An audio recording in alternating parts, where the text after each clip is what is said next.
Hello guys, welcome back to another video of my channel. तो आज हम लोग बात करेंगे कुछ मेजर अपडेट्स जो आई है आज के दिन में। उसके बाद हम एक अपना जो मार्केट है उस पर ओवरव्यू करेंगे टेक्निकली। तो सबसे पहले हम लोग देखेंगे एंथ्रोपिक जो एक कंपनी है, उन्होंने एक अपना न्यू एआई टूल लॉन्च किया है जहाँ पे टूल का नाम है क्लाउड कोड सिक्योरिटी।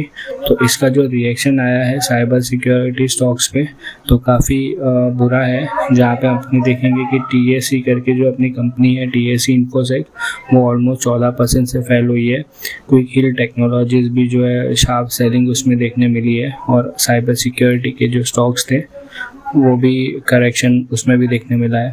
तो यहाँ पे कैसा है कि fear of AI led disruption देखने मिला है, जहाँ पे एडवांस एआई सिक्योरिटी टूल्स में reduce dependency on traditional cyber security products, increase competition globally. दूसरी न्यूज़ ये है कि जो एंथ्रोपिक के ही सीईओ है, जो कंपनी पे हम लोग ने पहले बात की, डेरियो अमोदी करके, तो उन्होंने एक मैसेज दिया है कि एआई सुनामी इज़ कमिंग।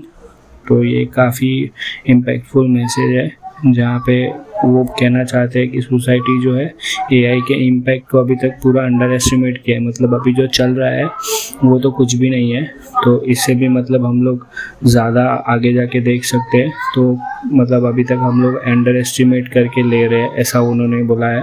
तो यहाँ पे rapid AI development could disrupt jobs, reshape industries and create massive productivity shifts.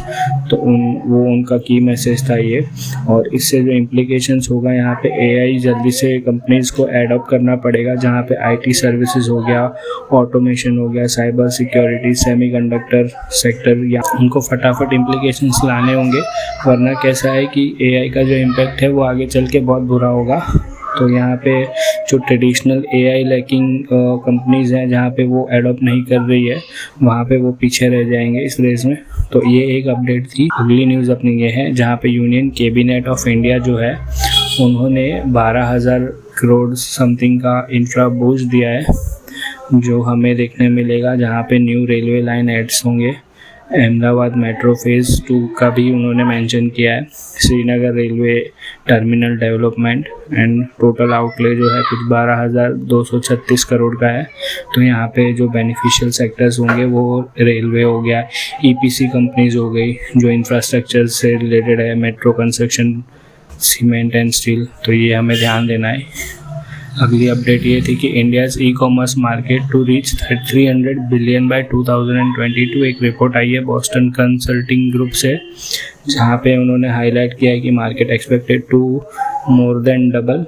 Growth drivers जो थे quick commerce, tier 2 and 3 city demand जो है बढ़ रही है, digital payments penetration, MSME participation, तो ये सारे ड्राइव कर रहे हैं। तो सेक्टोरियल जो अगर इसमें इम्पैक्ट होगा वो लॉजिस्टिक कंपनीज को होगा, वेयर हाउसिंग एंड आरईआईटीज को होगा, डिजिटल पेमेंट फर्म्स जो है उनको सपोर्ट मिलेगा थोड़ा, कंज्यूमर एंड रिटेल स्टॉक को इससे ये होगा। तो आखिरी न्यूज़ जो हम लोग देखते हैं कि टाटा ईवी और शेल कंपनी ने जो है एक mega EV charging expansion deal करी है, जहाँ पे उनका प्लान है कि 21 मेगा ईवी चार्जिंग हब्स बनाएंगे, जहाँ पे major cities like Bengaluru, Chennai, Vadodara, Pune, तो जो इंडियन हाईवेज मेजर इंक्लूडेड है। तो इसमें इम्पोर्टेंट ये है कि ईवी को बूस्ट मिलेगा, चार्जिंग इंफ्रास्ट्रक्चर अच्छा होगा, तो इंडियाज़ ग्रीन मोबिलिटी पुश मिलेगा। इंडिया के supports India's green mobility push.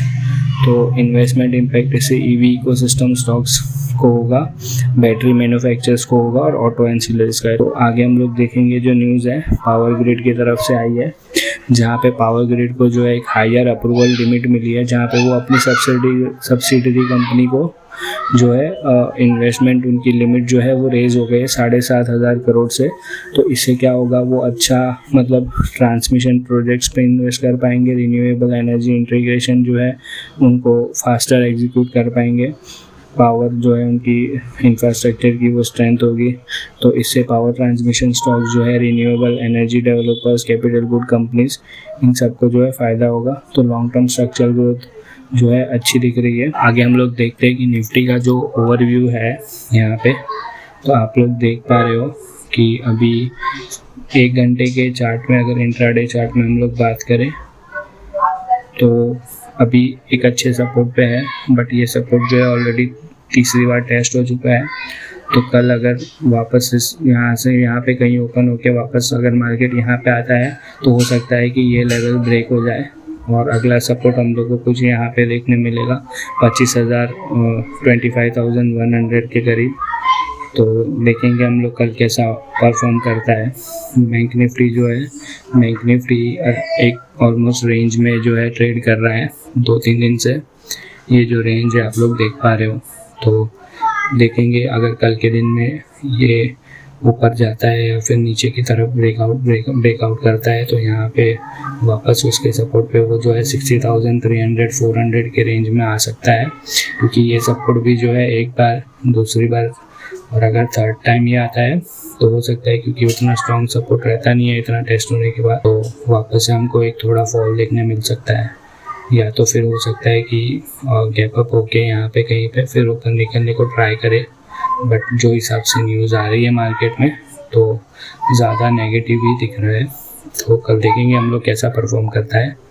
तो वीडियो देखने के लिए थैंक यू गाइस।